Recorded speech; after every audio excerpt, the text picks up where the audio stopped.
जी नमस्कार दोस्तों।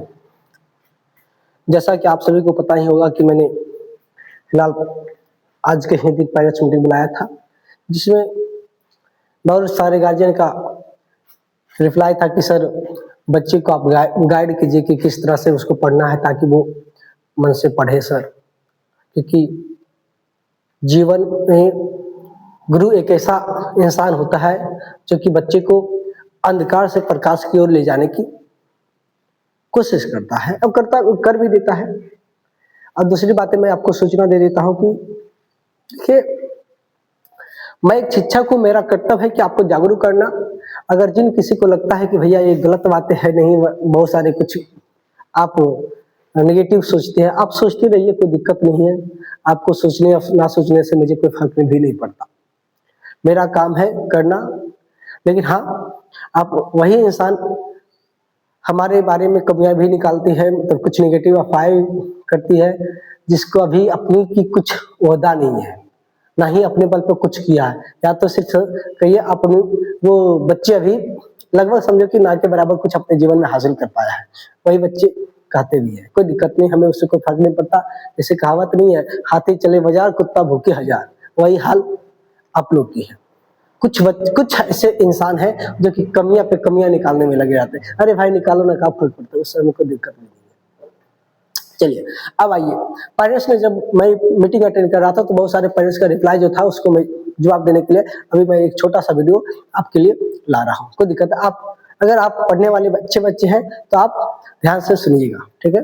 देखिए बाबू, आप सभी विद्यार्थियों को पढ़ाई कैसे करनी चाहिए। देखिए, सब पढ़ाई करने का एकमात्र मूल मंत्र है कि जो भी हमें क्लास में पढ़ाया गया उसको घर में जाइए और घर में दोबारा पढ़िए। क्या कीजिए, दोबारा पढ़िए। अब अगला दिन क्लास जब आएंगे तो जो सर पढ़ाएंगे उसको पढ़ के आइए। अब यहाँ क्लास से जाने के बाद फिर उसको रिवीजन कीजिए सेम डे में।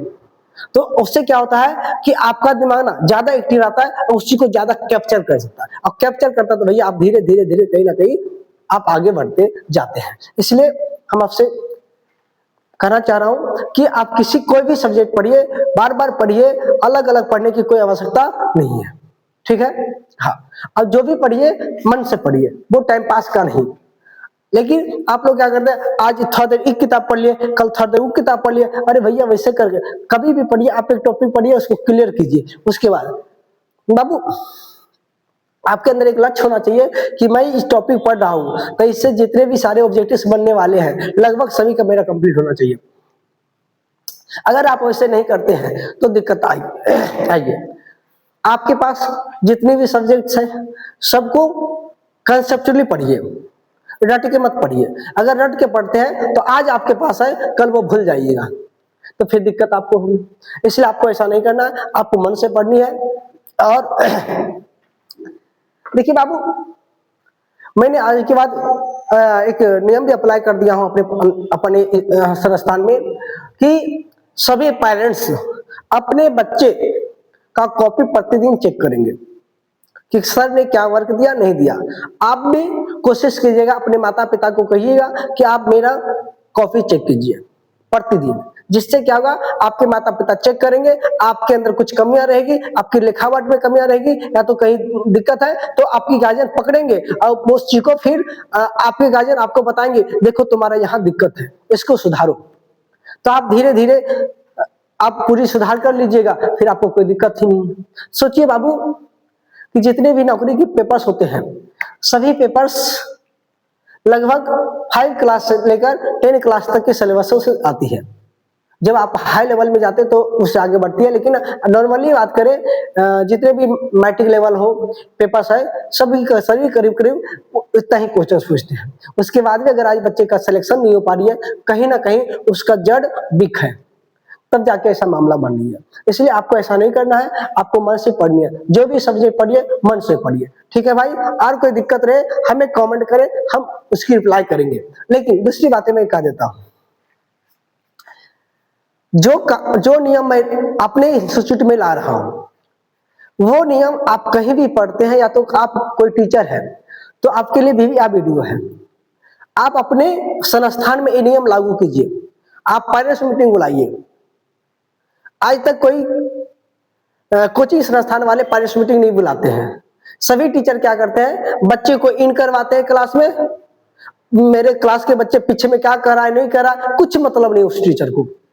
नहीं, उससे आपकी कमियां लोगों के अंदर मतलब वो लोगों के पास फैलती है, जिससे आपकी शिकायतें होती है। आप टीचर हैं, आप क्लास में है उसके बाद भी बच्चा हल्ला करेगा, इतनी उसकी पावर है, आप उसको कंट्रोल कीजिए। लेकिन हम लोग क्या, कुछ टीचर्स क्या करते हैं, नजरअंदाज कर देते हैं। बहुत सारे बच्चे देखते हैं कि भैया पीछे बैठ लेते हैं, गलमात कर रहे हैं, किसी से बतिया रहे हैं, अरे भैया वो तो गलमात डिस्टर्ब हो ही रहा, बगल में पड़ोसियों को डिस्टर्ब कर रहा है। तो आप टीचर थोड़ा ध्यान दीजिए प्लीज, क्योंकि एक माता पिता कितनी मेहनत करके आपको ट्यूशन फीस देता है ना, शायद वही जानते हैं। इसलिए आप भी थोड़ा सा ध्यान रखिए, अपने कोचिंग संस्थान में नियम लागू कीजिए, जिससे क्या होगा, आपके बच्चे भी अच्छे प्रोग्रेस में रहेंगे और आपका भी काम बढ़िया से चलते रहेगी। और दूसरी बात है, अगर कुछ पेरेंट्स का शिकायत आपके पास नहीं पहुंचती है, क्योंकि वो भैया आपसे नहीं उतने कनेक्ट में आते तो, लेकिन अधिकांश पेरेंट्स का शिकायत आती है, सर मेरा बच्चा घर में नहीं पढ़ता है, मेरा बच्चा को कुछ कहते हैं उलट के जवाब देता है। आप इस थोड़ी बड़े संस्कार की भी बात कीजिए कि भैया आपको क्या कैसे जीवन जीना है, कैसे क्या करनी है। लेकिन हम लोग क्या करते हैं भैया, सिर्फ अपना पैसा से मतलब रखते हैं, बाद बाकी बच्चा कुछ करे, आ जाए कोई फर्क नहीं पड़ता। आज मैंने जो पढ़ाया कल पूछने की कोशिश कीजिए आप टीचर्स, उससे क्या होगा, बच्चे डरेंगे, पढ़ेंगे। हमारे पास बहुत सारे पेरेंट्स का रिप्लाई आज सुन रहे थे कि कुछ दिन पहले मैंने 10वीं कक्षा के लिए मैंने नियम लाया था कि जो भी बच्चे हैं सभी का वर्क जो भी दे रहा हूं वो वर्क हो के आना चाहिए, अगर नहीं हो के आएगा तो मैं डंडे से मारता हूं। इसके वजह से मैं देख रहा हूं फिलहाल कि जितने भी बच्चे हैं सबका सब मेरा वर्क कंप्लीट करके आ रहा है। और मैं पेरेंट्स से भी कहना चाहता हूं, जो पेरेंट्स बच्चे के बातों में आकर अपनी बच्चे का ट्यूशन बदलवा लेते हैं, क्या आप अपने बच्चों के बातों में आकर आप ट्यूशन बदलवा रहे हैं? बच्चा कहेगा कल के डेट में कुआं में कूदिएगा नहीं ना।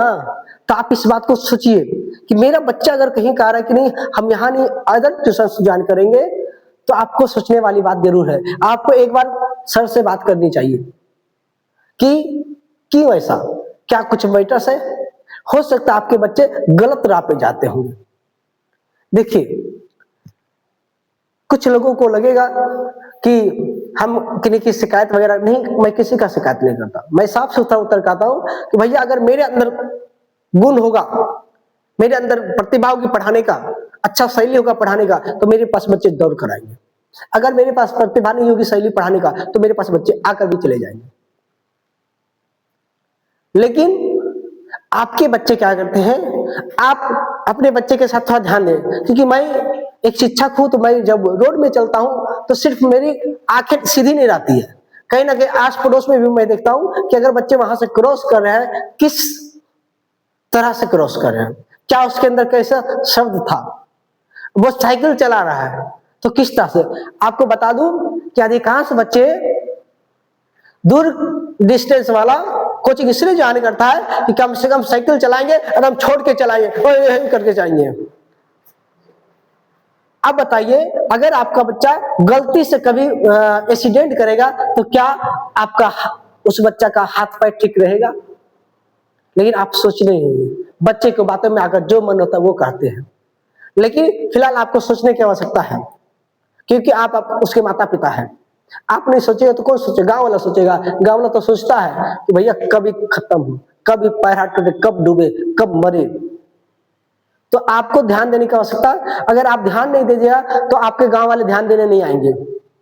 आपको ध्यान देने की आवश्यकता है, बहुत ध्यान देने की आवश्यकता है। इसलिए मैं ज्यादा क्या कहूँ, लंबी वीडियो हो रही है, आप लोग थोड़ा सा अपने बच्चे पे ख्याल रखें। धन्यवाद।